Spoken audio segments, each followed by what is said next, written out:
si vamos, mira, vamos, seroso, catarral, fibrinoso. ¿Qué les hace la palabra fibrinoso? ¿Qué les llama la atención? Fibrina, ¿no? Entonces, ¿qué va a ser lo más característico? Presencia de fibrina. ¿Qué color va a tener macroscópicamente? Blanco. Blanco, ¿sí? Como si fuera una telaraña, ¿no? Fibrina. Es un material blanquecino. Generalmente puede ser un proceso agudo. ¿Por qué? Porque si se daña un endotelio, cascada la coagulación, fibrina. Entonces, generalmente están en procesos agudos, ¿no? Se produce por bacterias o agentes que producen lesiones vasculares graves. Entonces, cuando uno mide un exudado fibrinoso, o es una toxina o es un agente infeccioso que tiene entre sus factores de virulencia algo que provoque lesiones del endotelio, coagulasas generalmente. Entre estas, las más características, salmonella, angina hemolítica. ¿Se acuerdan del martes que tiene una angina hemolítica que producía esa fibrina en ese pulmón? O Fusobacterium necrophorum también, aunque principalmente salmonella y angina, ¿no? Hay varios, ¿no? Y en sistémica vamos a hablar. De hecho, salmonella produce una lesión intestinal que se conoce como enterocolitis, o sea, miren, entero, intestino, colitis, colon, itis, inflamación, fibrinosa y necrótica, ¿sí? Focalmente extensa. Ahí está todo el diagnóstico. ¿Listo? ¿Y qué significa? Que salmonella, entre sus factores de virulencia, hay algunas que se llaman islas de patogenicidad, ¿sí? Que son genes que codifican toxinas o coagulasas que provocan el daño del endotelio y por eso es que producen tanta fibrina. ¿Listo? Generalmente cuando usted observa un exudado fibrinoso, clínicamente, pues suele ser grave. ¿Listo? Una angina hemolítica en pocos días bovino puede pues, fallecer. ¿Listo? Entonces es de cuidado. Puede estar en el tracto respiratorio, en el tracto digestivo, ¿sí? Y al final se forman unas especies de pseudomembranas, que es la fibrina que está sobre la superficie de una mucosa. No sé si se acuerdan del martes que vimos un intestino con una membranita, que les decía que está en una membrana difterica, una pseudomembrana, que simplemente es la fibrina adherida sobre una superficie. ¿Listo? Macroscópicamente, pues suele estar en las superficies de los órganos, ¿sí? Como el pericardio. Microscópicamente, lo más importante, o lo que más está, obviamente que hay células inflamatorias, pueden haber polímeros familiares, macrófagos, pero hay gran cantidad de fibrina.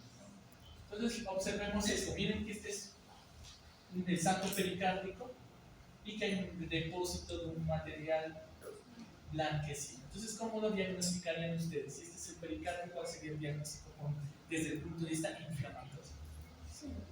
Pericarditis, muy bien. Pericarditis, muy bien. ¿Cómo lo diagnosticarían? Fibrinosa. Leo, moderada, severa. Severa. Severa. ¿Y el patrón de distribución? Difuso.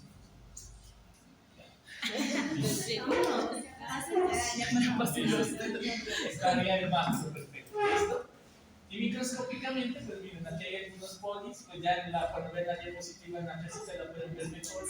Pero miren que lo más llamativo, lo que más es como el sello, que son estas estructuras de fibrina, ¿no? Y la fibrina, pues ya la vimos en microcirculatorio, por eso era importante ver microcirculatorio, cada cosa que nos gustó a lo largo de todo este, como año, sí, es medio raro, ¿no? Diciembre, está. ¿Listo? Purulento o circulativo. Acuérdense acá de la necrosis de liquefacción, ¿sí? ¿Qué es macroscópicamente cómo se observa un exudado purulento? De chela, ¿no? ¿Listo?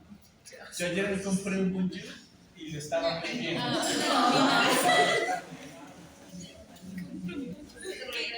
Dije, no, pero es un bonjour. No tan así de chévere, las abuelas que era muy extraño, pero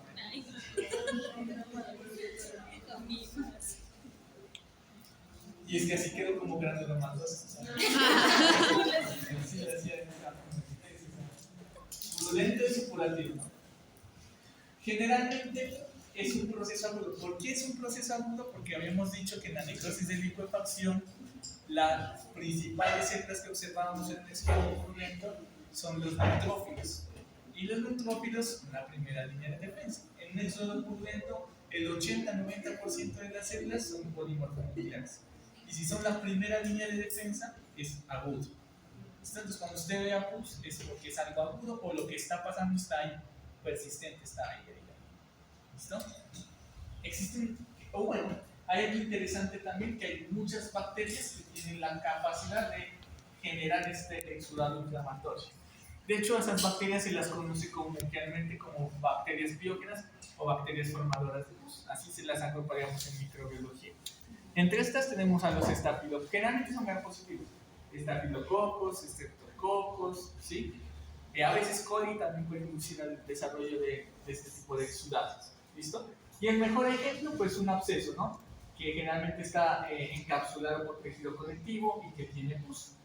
Y generalmente, digamos, esto ya hace parte de la semiología, a veces en ciertos lugares anatómicos tienen ciertos nombres, como empiema cuando el contenido purulento está en alguna cavidad, hipopión cuando el contenido purulento está en la cámara anterior del ojo, flemón cuando hay pus en el tejido muscular o subcutáneo, ¿no? A veces flemones pasan cuando una vacunación se hace sin cuidado, sin asepsia, y pues se hace un absceso en el tejido muscular, ya dicen flemón. ¿Listo?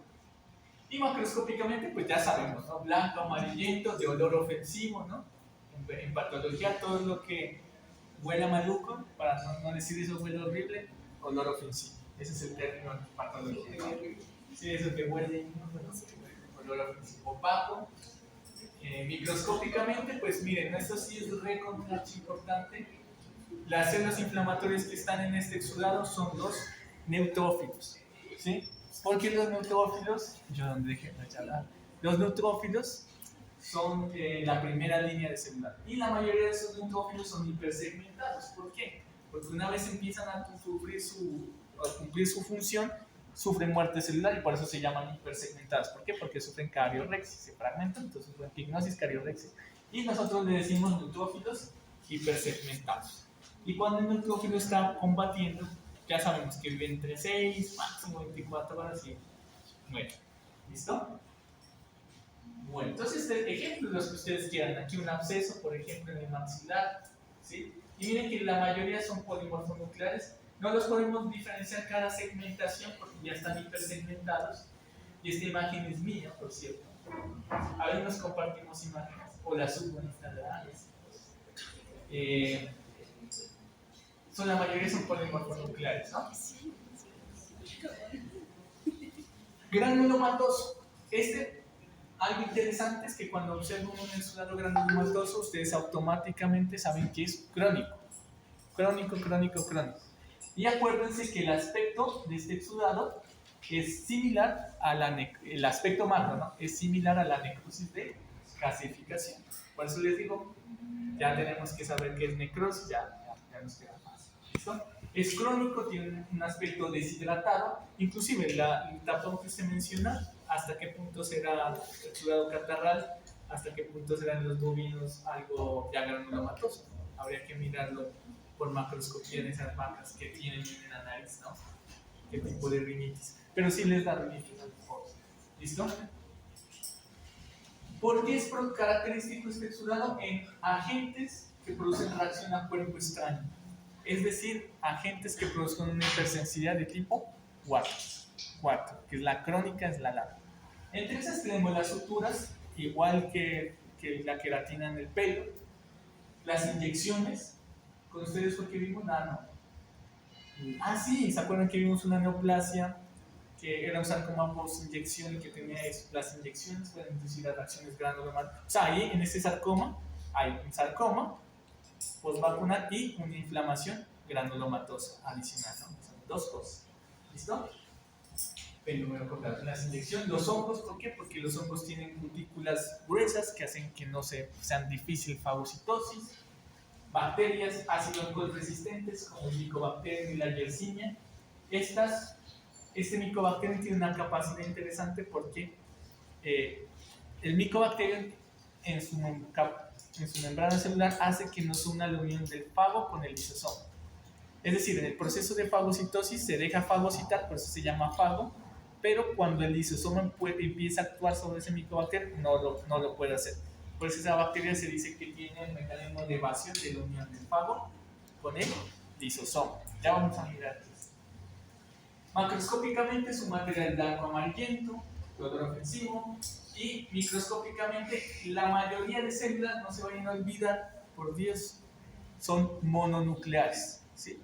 Macrófagos, histiocitos, células, ya a veces pueden haber polimorfos nucleares coexistiendo, pero las principales son mononucleares, macrófagos, histiocitos, linfocitos, plasmáticas, o en este caso miren una célula gigante, en este granuloma probablemente es tuberculosis, acá miren una célula gigante, acá hay áreas de necrosis de calcificación, una corona de linfocitos, ¿sí?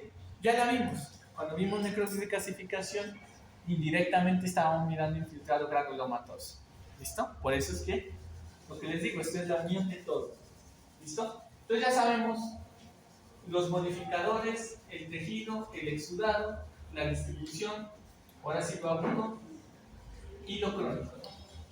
Bueno, vamos a ver qué horas son, como vamos a tiempo. Bueno, tómense unos 5 o 10 minutos, ¿sí? Aquí viene, vamos a hablar ya un poquito más de molecular ahorita.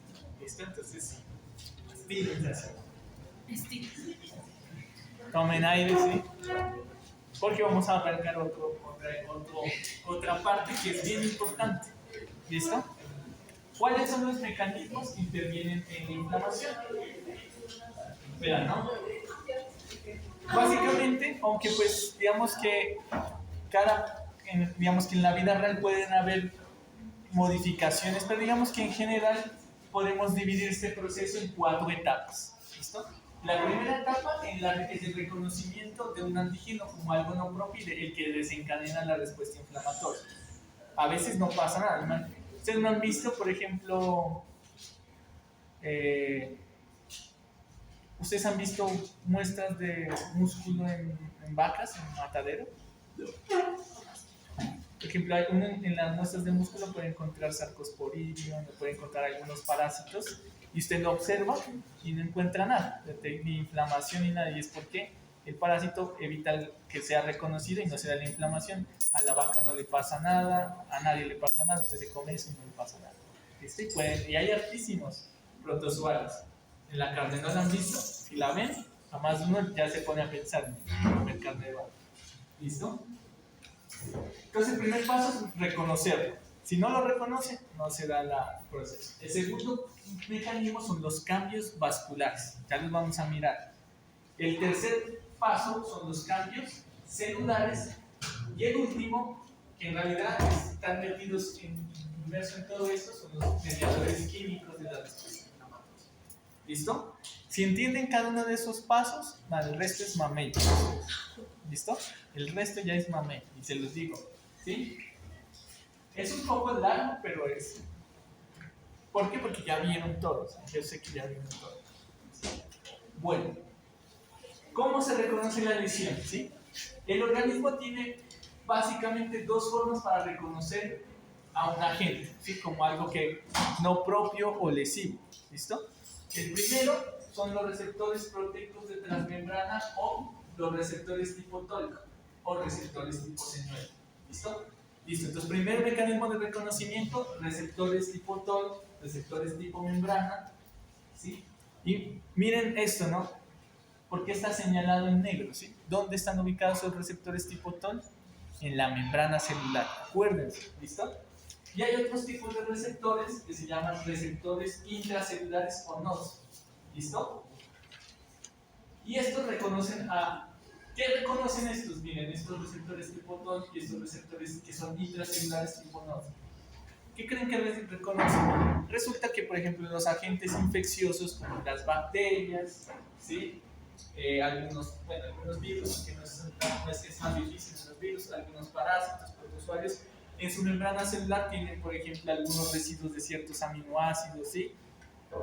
O algunos carbohidratos como algunas lectinas, ¿sí? Y esos receptores tipo TOL o tipo NOT captan esas radicales o esas características de la membrana celular de algunas bacterias y por eso reconocen aquí está algo que no debería estar y se desencadena la señal. ¿Listo? ¿Y dónde están estos receptores? En los leucocitos. ¿Listo? ¿Qué reconocen estos receptores?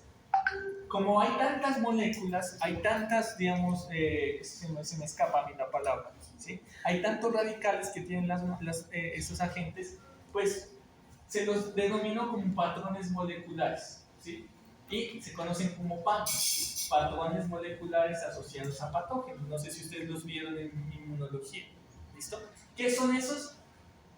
Radicales que generalmente tienen manosa, que es un carbohidrato, que son característicos de las paredes bacterianas. Entonces, todos esos radicales pueden cambiar muchísimo. Algunas bacterias los tienen diferente, pero digamos que comparten esta manosa. Y esos receptores tipo TOL reconocen a esas moléculas, y esas moléculas se conocen como patrones asociados a patógenos o PAMs. Cuando ustedes lean un artículo y les digan PAMs, ya saben a qué estamos haciendo referencia. ¿Listo? ¿Dónde están estos PAMs? O por ejemplo, los LPS, las gram negativas. ¿Qué es el LPS? Háganme acuerdo, ¿qué es el LPS en las bacterias? El lipopolisacárido. ¿Qué es el lipopolisacárido? Son factores de virulencia de las gram negativas, en especial por ejemplo, de Posterella, Bordetella, ¿sí? Estimulan a las pirógenas, entonces estimulan la fiebre, ¿sí? Las lipoproteínas, ¿sí? Como el ácido teicoico, el ácido lipoteicoico de las gram positivas. ¿Sí se dan cuenta? Estos receptores, toda esta gran gama de moléculas, se las agrupan en PAMs, patrones asociados al reconocimiento de patógenos. ¿Listo? O sea, eso es lo que reconocen los receptores tipo TOL, ¿sí? Y también en el citoplasma pueden haber algunos radicales. Por alguna razón, alguna bacteria pudo ser fagocitada como una micobacteria y entró al citoplasma de un leucocito, ¿sí? Ahí están estos patrones intracelulares o los nodes, ¿se acuerdan? Que vimos en la diapositiva anterior. Estos DAMs, ¿sí? Que son los mismos receptores, pero están asociados dentro del citoplasma, o a veces se producen cuando hay un daño tisular, se liberan. Cuando hay un daño en una membrana celular, se liberan. Y también son receptores que detectan una amplia gama de moléculas, ¿sí? Y esas moléculas que estimulan la inflamación se conocen como DAMs. Entonces, ¿dónde pueden estar? Dentro del citoplasma, ¿sí? Si una bacteria ingresa, o a veces esos receptores que son intracitoplasmáticos reconocen cuando hay daño tisular, ¿sí? A los macrófagos, el fagocitar, detritos celulares, esa serie de moléculas que se conocen como DAMs. ¿Listo? A pesar de todo, algunos microorganismos han desarrollado mecanismos para evadir estos receptores. Entonces ellos viven, digamos que sin problema. ¿Listo? Entonces, los receptores tipo TOL, ¿sí? En los leucocitos, ¿sí? Y los receptores que son intracitoplasmáticos también están en los citoquinas, ¿no? ¿Qué estimulan esto? La producción de citoquinas. ¿Listo? Y esta producción de citoquinas, bueno, aquí hay varias, ¿no? El factor de necrosis tumoral, las interleuquinas, ¿no? Estas empiezan como dan la señal para que, o el insulto que le llaman, ¿sí? Para que empiece, digamos, el proceso inflamatorio. ¿Listo? Los PAMs, si se dan cuenta, están aquí en la membrana, por eso les decía. Y los DAMs generalmente están dentro del citoplasma de una célula, o cuando están dañadas, cuando hay daño tisular. ¿Listo? De todos modos, independientemente mediante estos receptores vuestros de acá, se estimula la liberación de citoquinas proinflamatorias y empieza el proceso inflamatorio. ¿Listo? Por eso esta gráfica me gusta, pero realmente esta gráfica, ¿saben de dónde la saqué? Yo les adjunto un video, que es que resume todo, así todo con caricaturas, y ya dice y recortes en las cosas. Y ahí está el receptor y cómo juega y qué pasa.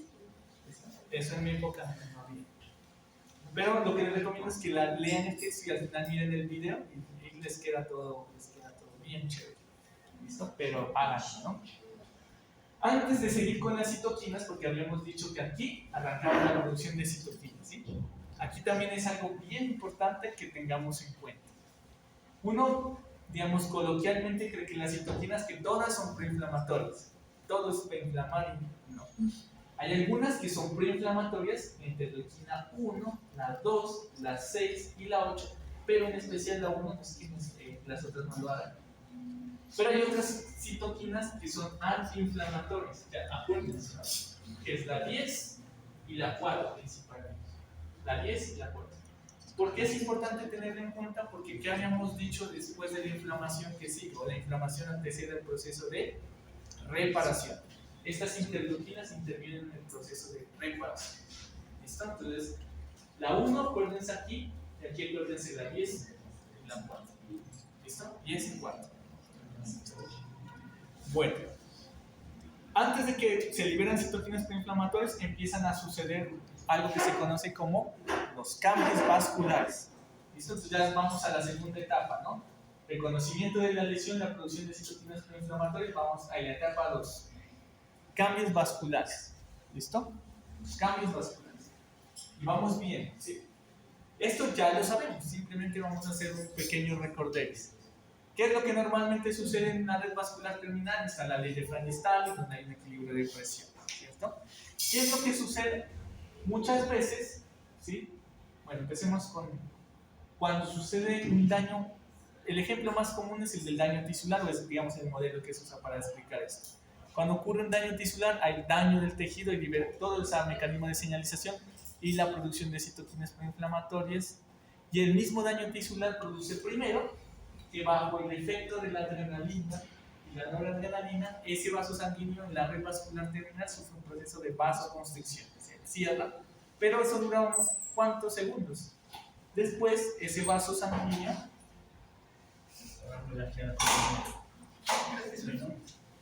¿qué sucede con ese vaso sanguíneo? Se dilata. ¿Por qué? Por la producción de citoquinas proinflamatorias e histamina. Entonces, ¿qué va a pasar con ese vaso sanguíneo dilatado? Va a producir que la presión hidrostática aumente sobre la pared del endotelio y empiece a salir la fracción hídrica y se empieza a formar el rubor, el tumor, perdón.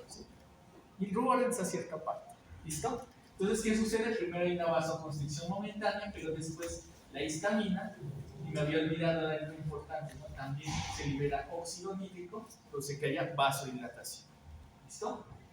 Y más la liberación más la vasodilatación, se produce lo que se conoce como hiperemia arterial con aceleración de la corriente, que ya la vimos en qué, en microcirculatoria, ¿cierto? ¿Y qué hace? Ambas aumentan la presión hidrostática y los eritrocitos, pues, bueno, primero se va la fracción hídrica y después los eritrocitos empiezan a distribuirse, a cambiar su distribución de pilas de moneda y los leucocitos empiezan a marginarse. ¿Cómo se llamaba eso? Cuando los eritrocitos, los leucocitos empezaban a cambiar su posición. Discrasia sanguínea, ¿no? La reología, que iban bien organizaditos y que empezaban a... ¿Dónde vimos eso? En microcirculatorio, ¿cierto? Y empieza a pasar. ¿Qué mecanismos hay para que ocurran estos cambios vasculares? ¿Listo? Normal, pues ya saben, ¿no? Miren, aquí está el vaso, aquí está este polímorfo nuclear, ¿sí?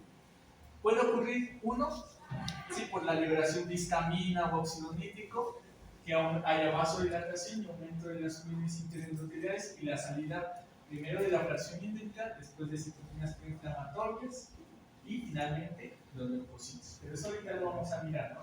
Ese es uno de los mecanismos. ¿Listo? Estas fotos son del libro de Robbins y el texto guía es el libro de Robbins que está en español. Esa es la patología general que leen los humanos, que les toca ver a los humanos.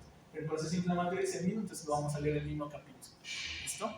Porque igual somos médicos, ¿no? Entonces también podemos, ¿no? Que vemos animales. ¿Listo? Entonces, bueno, ¿qué más? ¿Cómo pueden ocurrir estos cambios vasculares? Existe otra ruta. Otra ruta es por daño endotelial. Pues si hay un agente infeccioso, una toxina o algo que produzca el daño en el endotelio, se presenta todo esto, ¿no? Esto es lo más común a veces cuando hay quemaduras fuertes, digamos, un fogón o cuando, pues tiene que ser muy salvaje, ¿no? Cuando usted va a la playa y por dicho, pues sufre una quemadura y que después se le desprende, tiene que ser pues algo muy loco, ¿listo? Otro mecanismo es cuando hay un daño mediado por leucocitos. Esto se conoce microscópicamente como vasculitis, ¿listo? Y vasculitis. ¿Y qué es? Es decir, en el caso de la necrosis fibrinoide, es decir, la reacción de hipersensibilidad de tipo 3. ¿Qué pasa? Hay complejos de antígeno-anticuerpo que se van y se empiezan a depositar en los endotelios, entonces vienen las células inflamatorias y pues destruyen el endotelio y se produce la salida de líquido. ¿Listo? Ya les había mencionado que existe una enfermedad que es muy frecuente en gatos, que se llama peritonitis infecciosa felina, ocasionada por un coronavirus. Generalmente los coronavirus no producen nada en los gatitos y en nosotros, los entéricos, pero no se sabe por qué en algunos gatos ese coronavirus muta, ¿sí? Y al mutar, produce complejos antígeno-anticuerpo, entonces produce un daño vascular, una vasculitis sistémica, y por eso produce salida masiva de la fracción hídrica, y por eso la primera forma de presentación de la PIF es la húmeda, ¿sí? Que por eso los gatos tienen ascitis, y así. No sé si han visto rotando eso es lo que está pasando, y es difícil de manejar, ¿sí? Porque es algo ya algo inmediato aparte de la gente viral. Yo tengo un recuerdo bien chévere, porque cuando yo era residente, así había grupos que rotaban, y había un grupo de niñas que rotaban, ¿sí? Y hicimos una necropsia y era una PIF, y entonces yo no tenía tiempo y siempre venían de 9, 10, 11 de la noche, una salían del laboratorio, normal. Yo les dispusimos de PIF y buscamos los artículos de la mutación, y expusieron en sistémica, pues yo no sabía, ¿no?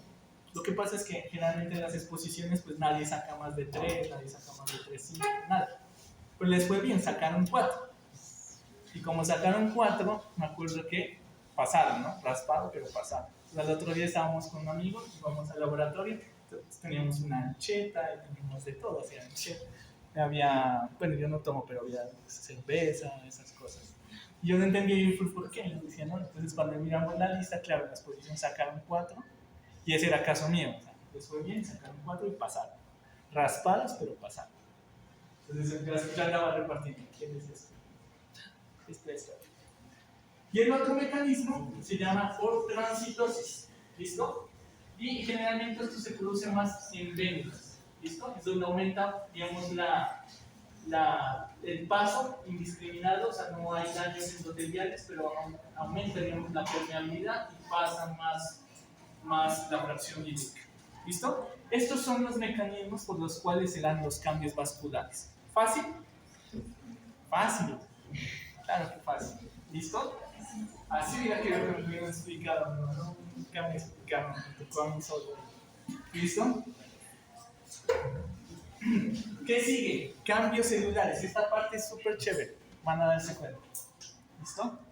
Yo no soy tan molecular, de hecho, ¿sí? Por ejemplo, mi tutora, ella hizo el doctorado en inflamación, ¿sí? O sea, ella da la parte de inflamación y es, o sea, yo ya me puse a meter moléculas y siniestro.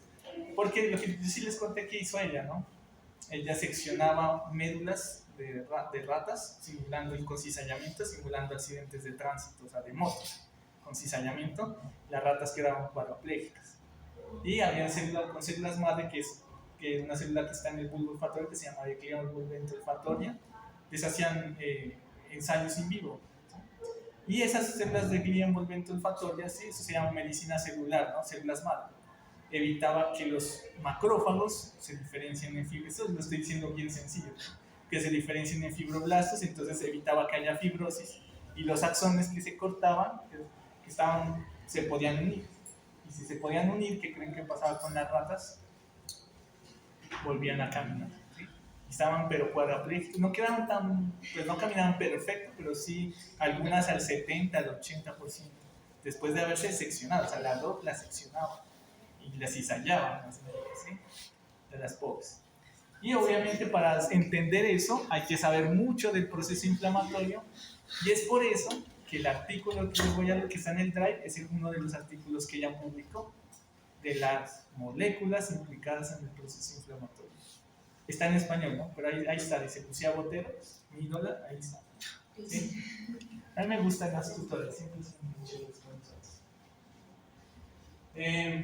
Sí, es como mamá gallina, o sea, a veces ya saben cómo son, ¿no? Yo soy así y así soy con ella también, ¿no? Y ella sabe, ¿no?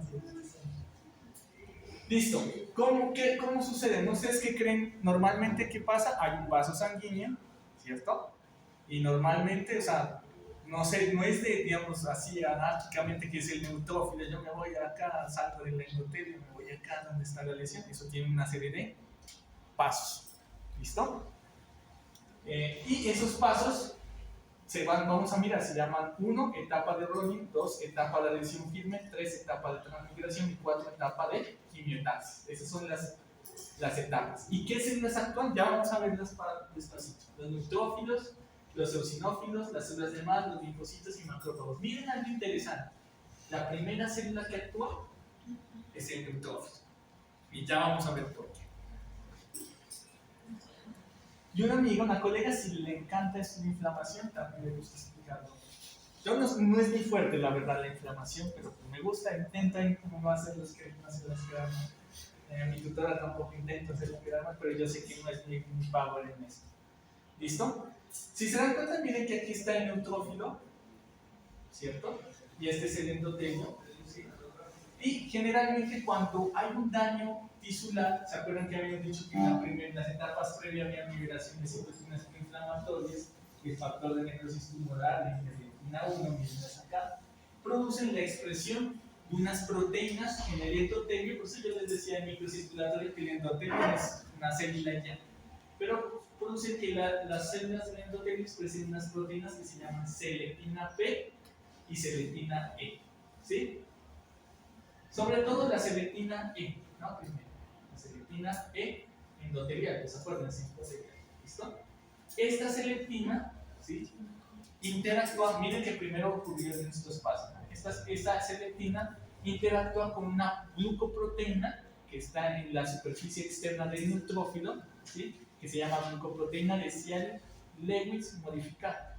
Entonces esa proteína interactúa y se une aquí, acá falta el otro endotelio y se vuelve a unir acá se vuelve a unir el endotelio, ¿sí? Y empieza la discrasia sanguínea que uno mira microscópicamente, empieza a suceder. Y si se dan cuenta, empieza este neutrófilo como a rodar, ¿sí? A rodar. Y por eso a esa etapa le conocen como Rodin, ¿listo? Entonces el neutrófilo que va ahí en el centro llega y se empieza a ir ahí y empieza a rodar, ¿listo? Bueno, el leucocito tiene un receptor que ya les dije que es esa proteína modificada, ¿sí? Y el endotelio expresa selectina P y selectina E. Estos dos se reconocen, pues un carbohidrato, una estructura carbohidratada es la que se reconoce, y ruedan como si estuvieran en un pasamanos. Y esa etapa se llama Rodin, ¿listo? Pero falta, ¿listo? Después viene la segunda etapa que se llama la etapa de adhesión firme, ¿listo? Y esta integrina de alta afinidad, que es una proteína que expresa el neutrófilo, ¿sí? Se liga a un ligando de integrina, se llama. Realmente se conoce como ICAM y BCAM, digamos, como las siglas. Entonces, esta integrina que está sobre la superficie se ancla a estos ligandos de integrina que se llaman proteínas ICAM o BCAM. ¿Listo? Las integrinas beta 2 se anclan a las ICAM tipo 1, tipo 2 y tipo 3, y las integrinas beta 1 se anclan a las proteínas BCAM tipo 1, tipo 2. ¿Listo? Estos endotelios, estos ligandos de moléculas, pues reconocen las integrinas y generan una adherencia ya fuerte. Entonces ya deja de rodar y aquí sí ya quedan adheridas fuertes. Digamos que acá también les añadí un video real, un ratón, que hicieron y se mira cómo van migrando, cómo van rodando. O sea, se ve, bien chévere se ve. Pero estas ya cuando pasa eso se adhieren ya fuerte. Recuerden que esto es un gráfico, pero acuérdense que esto es la sangre, que aquí el flujo esto va con presión, esto va con velocidad, ¿no? Si no, el pobre neutrófilo, ¿a dónde tiene que quedarse adherido? ¿Listo? Es que uno lo ve ahí como, no, en realidad eso está dinámico. Y eso se llama etapa de adhesión firme. ¿Listo? Etapa de adhesión. Después de eso viene la siguiente parte, que es la transmigración. ¿Listo? Entonces, pueden suceder varias cosas. La primera, quimiosinas que estimulan la migración en los espacios interendoteliales por la lesión endotelial. Entonces, por ejemplo, acá puede haber lesiones, daños por cualquier agente, y hay quimiosinas que son proteínas que le dan quimiotaxis para que el pobre neutrófilo se vaya. La misma lesión. Otra cosa Pueden también darse en inmunoglobulinas, que se conocen como PCAM. Entonces, miremos, una lesión firme, ICAM, PCAM. Acá, PCAM, ¿no? Que son también proteínas, le dan como la señalización para que tienen afinidad receptores de la membrana de este neutrófilo, le dan como la señalización y le van dando paso. ¿Listo? Otra, los mismos neutrófilos que tienen aparte de eso. Los neutrófilos tienen una actividad enzimática potente. Ellos también pueden producir enzimas para destruir esta matriz de metaloproteinasas. De hecho se llaman así enzimas de matriz de metaloproteinasas, para darse paso y llegar. ¿Listo? Entonces son varios los mecanismos. Ahora sí les recuerdo, porque yo siempre he sido reiterativo que primero, las primeras células se dan cuenta que en esta gráfica les hicieron un neutrófilo, miren, con sus 3 segmentos. ¿Por qué? Porque preguntan, ¿los linfocitos tienen capacidad ameboide? ¿Sí o no? ¿Ustedes qué creen? Los linfocitos. Si los linfocitos tienen capacidad ameboide. No, ¿sí? Y muchos mononucleares no pueden, ni pueden flexionarse, ni pueden plegarse. Por eso los neutrófilos son los que le abren paso, le dan el camino, ¿sí, no? Y es por eso que la primera célula tiene suelo. Y es por eso que si se dan cuenta en todos estos gráficos se han tomado el trabajo de hacer un neutrófilo, ¿sí? Se inician en cualquier célula y con cualquier núcleo ya. ¿Listo? Pero es por eso. Y sigue esa fase. Y finalmente, cuando logra pasar, pues viene una fase de quimiotaxis. Como este sí tiene capacidad ameboide, y aquí hay una liberación, como acá hubo la lesión, acá hay una liberación masiva de citoquinas proinflamatorias, pues entonces estas son atraídas por el neutrófilo. El neutrófilo va siendo atraído. ¿Listo? Y esto es como un feedback positivo. Entre más citoquinas, más neutrófilos, liberan más enzimas, se liberan más citoquinas y se da todo este proceso. Al punto en el cual ese feedback positivo pues ya suele ser perjudicial porque se produce una lesión muy severa. Y en ese momento ya el veterinario dice, no, necesitamos un antiinflamatorio para regular la respuesta inflamatoria, para controlar. ¿Listo? Y para que se den cuenta, esta gráfica, que es la última, resume todo. ¿Sí? Miren, todo este proceso está resumido en esta gráfica. O sea, el PCAM lo que hace es liberar el neutrófilo. No, el PCAM es igual. Este neutrófilo tiene moléculas, ¿sí? Receptores de esta proteína PCAM. Entonces le va dando como el paso. Pero aquí hay varias cosas. Esa es la una, ¿no? Hay otra que el mismo neutrófilo produce enzimas que empiezan como a destruir y a degradar. Y aparte, de todos modos aquí hay quimiosinas, ¿sí? Entonces esto lo va como atrayendo, lo va impulsando, ¿sí? Y a veces, en algunos casos, incluso la lesión endotelial hace que se vaya solito. Porque recuerden que va rodando hasta donde está el daño. A veces, como el daño es tan severo, se mete solo. ¿Listo? Por eso estas partes, esto sucede donde todavía se integra la membrana, el endotelio, que aquí todavía no se ha dañado, ¿sí? Por eso puede rodar, pero donde ya ocurrió el daño, muere. ¿Listo? Por eso generalmente los márgenes, los tejidos con inflamaciones, aunque uno no mira nada en el microscopio, pero ahí es donde se empiezan a dar todos esos eventos. Que uno no los ve y dice, ¿listo? Bueno, ya están las etapas, ya están las células, ¿listo? Y miren esto para que se den cuenta, para que vean la naturaleza del proceso inflamatorio. Aquí hay enlodamiento, congestión, células inflamatorias, y miren que los neutrófilos son las células que están presentes en la etapa aguda, ¿cierto? Y el edema, que son los cambios vasculares, serán en los primeros días, antes del primer día. Y los macrófagos vienen mucho tiempo después. Y estos sí son como más estables. Con base en eso, les voy a hacer una pregunta coloquial. ¿Ustedes creen que un evento inflamatorio agudo se debería tratar con algún, o no sé, ustedes han visto, qué harían cuando ustedes sufren un golpe, un traumatismo? ¿Qué es lo primero que ustedes harían? Después de llorar, pues, ¿no? ¿Qué se aplicarían ustedes?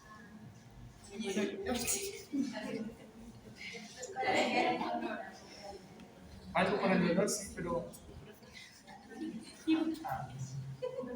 ¿cómo se llama esta? Morfina. No, muchas veces, si se han dado cuenta, coloquialmente muchas personas administran pomadas calientes, ¿no? ¿Es bueno o es malo en la inflamación aguda? ¿Ustedes qué pensarían? Es malo, ¿no? Porque las pomadas calientes, ¿qué hacen? Para indicarse una pomada caliente. Son vasodilatadoras potentes. ¿Y qué pasa en la primera parte de la inflamación? Vasodilatación. Entonces uno se tira uno, ¿no? Se lo tira, se hace más de grande la inflamación. Por eso siempre dicen hielo y algo frío, ¿sí?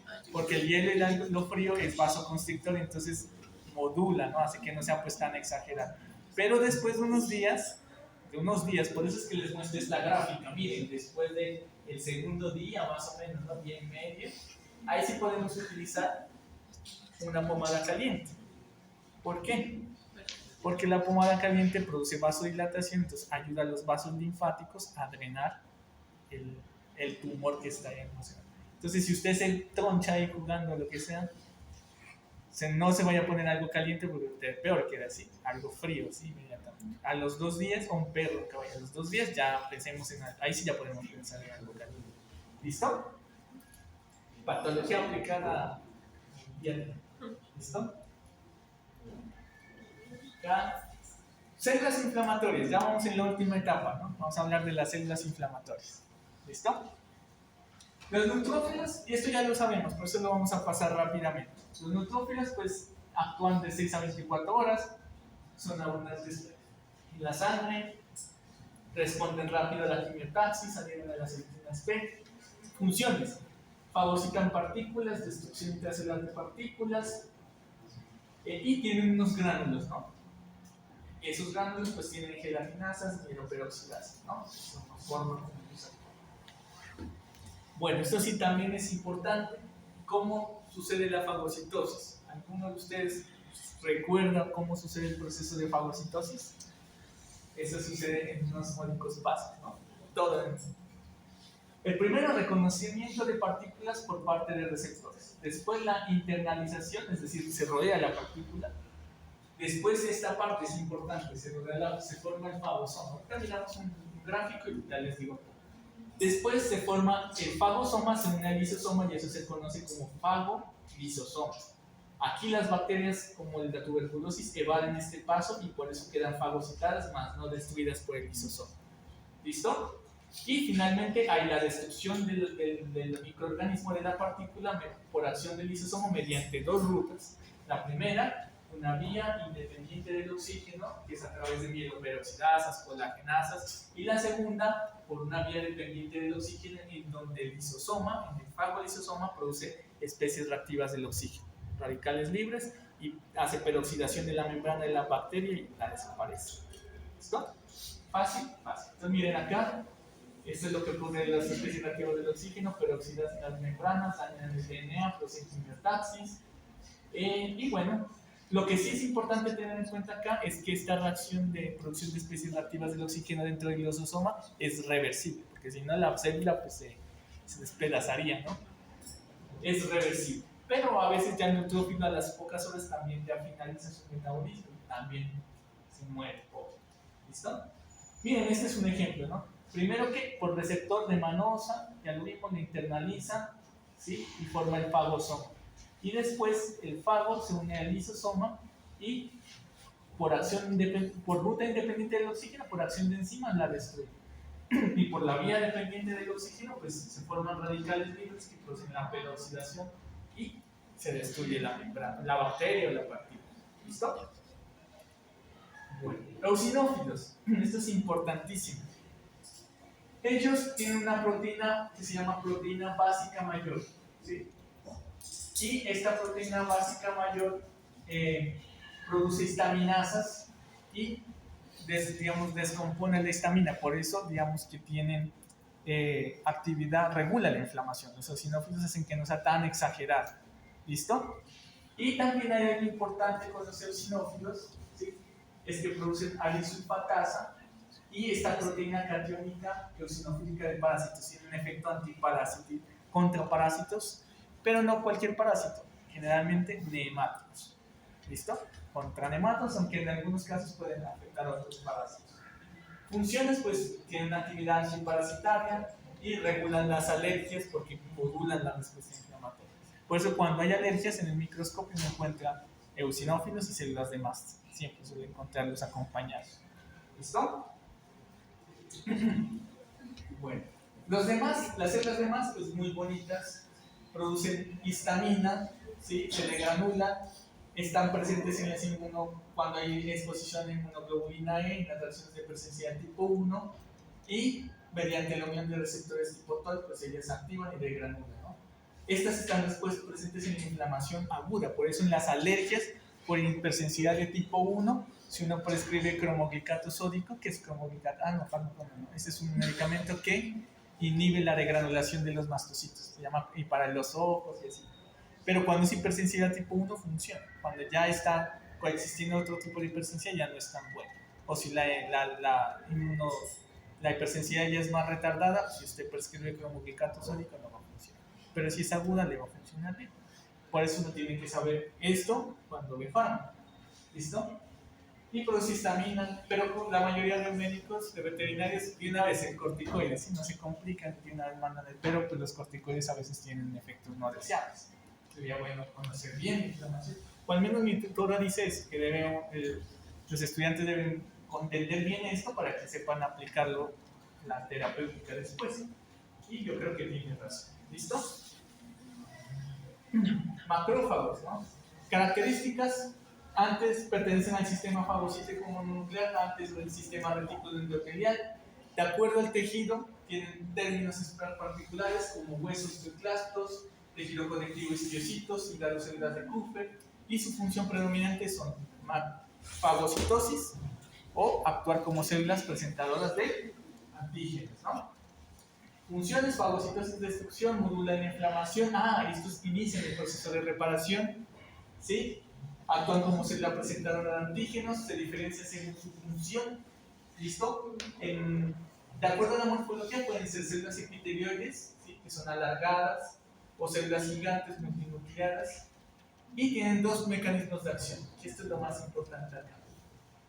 Los mecanismos de acción de los macrófagos. El primero, que es la vía clásica, se llama vía clásica, y es el que nosotros conocemos, que es mediante las especies reactivas del oxígeno, la oxinonítica, donde producen enzimas lisosómicas y tienen efecto microbicida, destructivo, fagocitosis, ¿sí?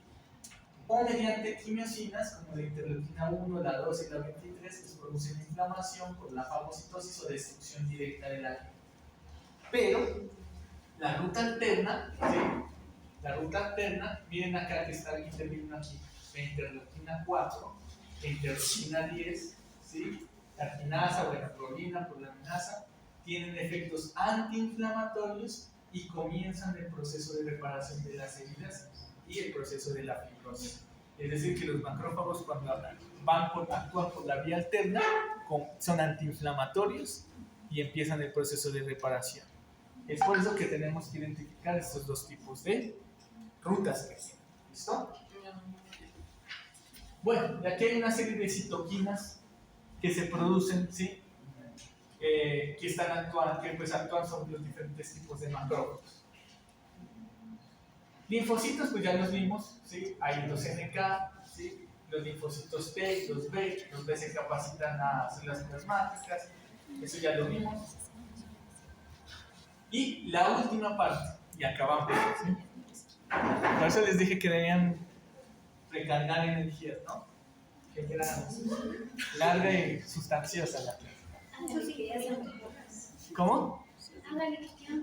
¿También tienen hambre? Bueno, mediadores químicos de la inflamación es la última parte. Pónganle cuidado y ya acabamos bien. ¿Listo? Bueno, hay gran cantidad de mediadores químicos, algunos tienen actividad antiinflamatoria y otros proinflamatoria, y constantemente descubren, digamos, nuevas moléculas, ¿no? Que empiezan a aparecer o que tienen efectos antagónicos bajo ciertas condiciones. Estas, digamos, que son las más frecuentemente conocidas, ¿no? La histamina, que básicamente es producida por los mastocitos, los basófilos, y en algunos casos las plaquetas, y produce vasodilatación y aumento de la permeabilidad vascular, ¿sí? La serotonina, no como neurotransmisor, sino como mediador antiinflamatorio producido por las plaquetas, es vasodilatador. Las prostaglandinas producidas por mastocitos, leucocitos, son vasodilatadores, producen dolor y fiebre. Los leucotrienos, que son producidos por mastocitos y en general por los leucotrienos, aumentan la permeabilidad y la agregación y migración de leucocitos. El PAF, también producido por leucocitos, mastocitos y las mismas plaquetas, producen vasodilatación y adherencia leucocitaria, quimiotaxis. Las especies reactivas del oxígeno, ya saben, ¿no? Destrucción de microorganismos por peroxidación. El óxido nítrico es un vasodilatador potente. El factor de necrosis tumoral y de interleuquina 1, producida por macrófagos y mastocitos, que produce activación endotelial y hace que haya expresión y adhesión de las moléculas. Y las quimiosinas, producidas por leucocitos y macrófagos activados, que estimulan la quimiotaxis de los macrófagos, ¿no? A ver, ya les pasa. Y este que es el... espérense, ¿sí es el mismo? Sí, es el mismo. Espérense, quiero ver si está. Sí. ¿Qué es este gráfico, chicas? Este no.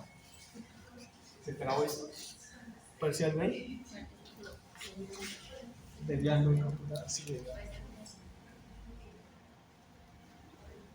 ¿qué es esta gráfica de acá? Esta gráfica resume, digamos, todo lo que se acabó ya. Todo se murió. Se acabó el semestre y se murió el... no, ya viví el de hoy. Nada. ¿Qué gráfica es esta? Esta, cuando me farmaco el otro semestre, sí, ¿no? Esta la van a ver y la van a desmenuzar con todo el detalle con el doctor Juan Manuel y van a hablar mucho de cómo se aplica. ¿Listo? Pero acá la vamos a mirar de forma un poco más general y vamos a mirar de qué se trata. ¿Listo? Cuando ocurre una lesión, porque es que aquí actúan unos medicamentos que se conocen como AINES. Ahorita vamos a mirar que los antiinflamatorios no esteroidales, el ibuprofeno, el ketoprofeno, el meloxicam, todo ese montón, actúan ahí. Ya les voy a decir qué pasa. Generalmente cuando hay un daño tisular o un proceso inflamatorio, sea por la causa que sea, hay un daño de la membrana celular y hay la liberación o la exposición de fosfolipasas que destruyen los fosfolípidos, ¿sí? Concretamente se conoce como fosfolipasa A2. ¿Listo? Algunos esteroides, como los corticoides, inhiben, estabilizan las membranas y por eso evitan todo ese proceso inflamatorio. La fosfolipasa A2 da paso a que se active el ciclo del ácido araquidónico. ¿Listo? Y ese tiene dos rutas metabólicas. La primera, que se conoce la ruta de las ciclooxigenasas, y para los que vieron un fármaco, se llaman las enzimas COX. Que hay COX-1 y COX-2, ¿no? Que por más sofisticado que sea un AINE, de todos modos no alcanza a ser tan COX específico, afecta a la COX-1 y la COX-2. ¿Listo? Pero acá, como no estamos viendo fármacos, las dejamos como ciclooxigenasas. ¿Listo? Y hay otra ruta que se llama de las lipooxigenasas. ¿Sí? Como productos del metabolismo final de toda esa cascada, ¿sí? Se producen prostaciclinas, ¿sí? Estas prostaciclinas producen vasodilatación, inhiben la agregación plaquetaria, tromboxanos que producen vasoconstricción e inducen a que haya agregación plaquetaria, que se dé la cascada de la coagulación. Por eso cuando usted se rompe, se rasca, ¿sí? Al otro día se le hace un coagulito, se le hace como una carachita, ¿no? Normal. Y estas prostaglandinas, la G2 y la E2, ¿sí? Nos vamos a detener en esta porque esta es bien importante. ¿Listo? ¿Qué pasa con los antiinflamatorios no esteroidales, como los tipo ibuprofeno, caprofeno, ¿sí? Meloxicam? Ellos bloquean esta COX. Entonces, si se bloquea toda esta COX, pues evita que se produzcan todos estos metabolitos, prostaglandinas que son vasodilatadores, que estimulan la quimiotaxis, tromboxanos que estimulan la agregación de los plaquetarios y estas prostaglandinas. En concreto, por ejemplo, algunas prostaglandinas producen dolor, activan los nociceptores y producen dolor. Por eso los antiinflamatorios no esteroidales son buenos, o sea, bajan la inflamación rápida, ¿sí? Tienen una acción potente. Pero ¿cuál es el problema? Sobre todo con los que no son, digamos, son más antiguos, digamos, ellos no respetan qué tipos de ciclooxigenasa van en este ciclo, inhiben la E2. Y la prostaglandina E2 tiene dos papeles bien importantes. La primera es que estimula a las células caliciformes del tracto gastrointestinal a producir moco. Por eso cuando la gente consume como si fueran confites, tiene gastritis, ¿no? O puede tener úlcera gástrica, ¿no? O cuando le da a un animal una dosis más alta, pues lo termina vomitando sangre. ¿Listo? Y el otro Efecto de la prostaglandina E2, que es muy importante, es que produce una adecuada perfusión y vasodilatación de la arteriola aferente en el riñón. Recuerden que la arteriola aferente se ramifica en ¿qué? En el glomérulo y después en la arteriola eferente, y a partir de la arteriola eferente nacen los capilares peritubulares que en parte producen la resorción a nivel tubular, el glomérulo, pues la filtración. ¿Sí? Entonces, ¿qué creen que pasaría con ese riñón? Primero, no filtraría bien. Y a largo plazo, ¿qué creen que pasa? Si de la arteriola eferente se ramifica el glomérulo, después la arteriola eferente, y de ahí nacen los capilares peritubulares, y los capilares peritubulares, aparte de ayudar al mecanismo de contracorriente para la reabsorción tubular, también nutren a los túbulos. ¿Sí? ¿Qué creen que va a pasar con el epitelio tubular si no están nutridos adecuadamente, irrigados adecuadamente? Se muere. Por eso ocasiona necrosis tubular. Una intoxicación con, por ejemplo, con una AINE muy alta produce necrosis tubular aguda. Lo bueno del túbulo es que puede recuperarse, no menos si se daña, chao. ¿Listo? Y entonces, ¿qué pasa a largo plazo? ¿Qué puede inducir la administración o el consumo crónico de AINES mal prescritos? Necrosis tubular aguda, insuficiencia renal crónica. Y recuerden que uno tiene aproximadamente el 30% de más parénquima funcional. Es decir, que cuando usted tiene signos de falla renal crónica, ya ha tenido destruido más de su 30% de células de parénquima funcional. ¿Listo? Es para que lo tengan en cuenta. Y se han reportado estudios, por ejemplo, en pacientes, perros y en humanos, no sé, pero en animales que se han tratado por dolor crónico no se han prescrito bien los AINES, que desarrollan insuficiencia renal crónica de manera prematura, ¿sí? Antes de lo que uno debería esperar. ¿Listo? Por eso es muy importante conocer los AINES y dosificarlos de acuerdo a lo que corresponden y no administrarlos con medicamentos que potencializan sus efectos, ¿no? Al menos en veterinaria no es recomendable, a menos de que haya una razón muy poderosa que uno asocie un AINE con un corticoide, los dos juntos. Pero yo a veces he visto que los médicos no nos envían un corticoide. Cuando me accidenté me envían un corticoide y un AINE juntos. Y yo me quedé con uno, solo para el dolor. ¿Listo? Pero debe haber una razón. O sea, ahí sí puede ser que en nuestro caso sí seamos más tolerantes, ¿no? Entonces, de pronto, no sé. Pero igual yo mandé a la porra y me quedé con el AINE. ¿Listo? ¿Por qué? Porque los corticoides, como estabilizan esta membrana, miren, bloquean todo este ciclo, pero también tienen efectos nefastos, ¿no? Los corticoides en dosis altas, como por ejemplo, inhiben todo el sistema inmunológico, inhiben que el macrófago se transforme en fibroblasto y inicie el proceso de reparación. Por eso la administración de corticoides retrasa la cicatrización. Por eso usted un corticoide no debería administrarlo en un lugar donde sea vascular. Por ejemplo, la córnea, una úlcera corneal no debería administrar un corticoide porque ¿cuándo se cicatriza eso? ¿Listo? Ahí se queda eso. O en un animal muy viejo, ¿no? Cuando yo veía cirugía, hicimos una cirugía en un perro como de 15 años y no cerraba. Le quitaban los corticoides y no cerraba. Como un mes ahí. ¿Listo? Bueno. Entonces ahí están los mediadores, miren, las interleuquinas, ¿no? La 1, esto es lo que les mostré al principio, ¿no? Activa el endotelio, activa los linfocitos, la tipo 8 es quimiotáctica, la tipo 10 es antiinflamatoria, miren, ¿no? Reparación. Factor de necrosis tumoral, acción con interleuquina 1, miren lo que hace. Esto es como el resumen. Expresión de las MAP, de las ICAM, las BCAM, la selectina E y la P. Miren ahí, factor de necrosis tumoral como interviene en inflamación y activa los leucocitos. Factores de crecimiento, esto es importantísimo, ¿no?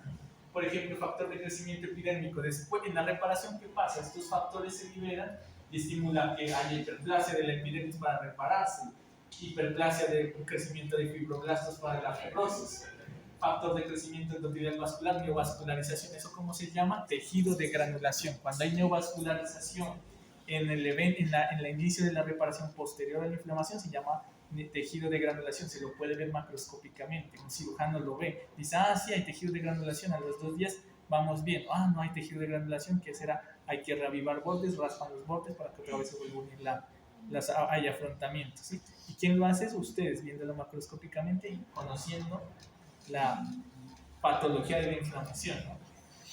No es que hacerlo, digamos, de forma como mecánica, no, háganlo entendiendo, ¿listo? Cuando vea cirugía, Quiero que miren, vean las lesiones y digan, está pasando esto, hay que hacerlo de esta forma. Por eso no estoy muy de acuerdo en que el pénsul sea tan laxo, que ven cirugía sin ver patología, que ven no sé qué sin ver histología, todo es mezclado, ¿sí? Pero a veces digo, ¿cómo van a ver cirugía si no conocen cómo va a pasar esto? ¿Qué está pasando ahí? Ni conocen cómo funcionan los años, ni conocen todo ese tipo de cosas. Pero bueno, ese es el pénsul que vamos a hacer. ¿Listo? Linfoquinas, ¿no? Factores inhibidores de migración de los macrófagos y factores activadores de los macrófagos. Lo que les digo, yo ya no trato con vivos, entonces no tengo problema, pero ustedes sí, ¿no? Ustedes tratan con los vivos, ¿sí? Yo veo biopsias que están fijadas, ¿no? Ya en la cadáver, pues lo que pasó, y aún así yo lo tengo que entender. Con más razón los que trabajan con los que está vivo. ¿Listo? Bueno, y la inflamación crónica, ¿qué es lo característico en la crónica? Fibrosis. ¿Listo? Que empieza la ruta alterna de los macrófagos, ¿sí? Esta es la resolución finalmente, ¿sí? Cuando todo sale bien, está perfecto, se elimina el estímulo nocivo, todo queda normal. Cuando no se puede eliminar el efecto nocivo, es que ocurre el exudado inflamatorio con pus, con daño tisular y el proceso de cicatrización. A veces, dependiendo del tejido, puede repararse y quedar perfecto, o hay tejidos en los cuales no puede repararse y quedar en condiciones normales, y se produce la fibrosis, que son depósitos de colágeno, ¿no? A veces cuando una herida se contamina, termina con fibrosis, ¿no? Es una herida quirúrgica, un procedimiento quirúrgico. ¿Listo? Esto ya lo vimos, ¿no? La ruta alternativa, ¿no? Y estas son las moléculas que vienen. Listo. Estas últimas y las de... sí, ya. Dejémoslo hasta ahí entonces. Las últimas, pues si quieren, no terminan. ¿O lo acabamos con quién? Faltan como 3. Listo. ¿Qué interviene en la inflamación? Pero igual en el que les pasé, en el audio, en el video, les subí esta completa, ¿no? Bueno, pero inflamación, ¿qué interviene? La proliferación de fibroblastos mediante citoquinas que estimulan la proliferación y el crecimiento de fibroblastos. ¿Sí? ¿Qué sucede de ahí? Hay síntesis de tejido conectivo y hay limpieza de la lesión por parte de mononucleáticos. Es una inflamación crónica en muchos macrófagos. ¿Listo? Eso depende de muchas cosas. ¿Listo? Depende de la matriz extracelular, de la matriz de sostén de las fibras, de los glucosaminoglicanos, de las glucoproteínas. Es decir, que no todos los tejidos pueden, digamos, tener una resolución exactamente igual como era el origen, ¿sí? Hay algunos que queda exactamente igual y hay otros que no. ¿Listo? Bueno, ¿qué encontramos? Fibroblastos, ¿no? Y hay fibras de tejido conectivo y fibrocitos y fibroblastos, es decir, fibroblastos activos. ¿Listo? Miren, este es un ejemplo de una piel. Miren una piel con fibrosis, ¿sí? Y esta es una coloración diferencial, lo que es colágeno, piel azul. Miren cómo ha quedado con fibrosis. Es decir, que esta es una piel que quedó con una cicatriz. ¿Listo? Bueno, y la inflamación granulomatosa ya la vimos, no necesariamente es de tejido conectivo, es una hipersensibilidad tipo 4 tardía. Los principales agentes son los macrófagos, agentes de difícil fagocitosis, Mycobacterium, hongos, Yersinia, y bueno, puede ser focal o difuso, ¿no? La inflamación granulomatosa, esa ya la vimos. Los macrófagos son los principales, ¿no? Y la linfocítica, que la vimos el martes, ¿se acuerdan? Esta macroscópicamente no la podemos ver, pero el martes la vimos, ¿no? Causa infecciones por agentes virales que tengan neurotropismo por el sistema nervioso central. El virus de la rabia, ¿se acuerdan que les conté qué pasó con el virus de la rabia?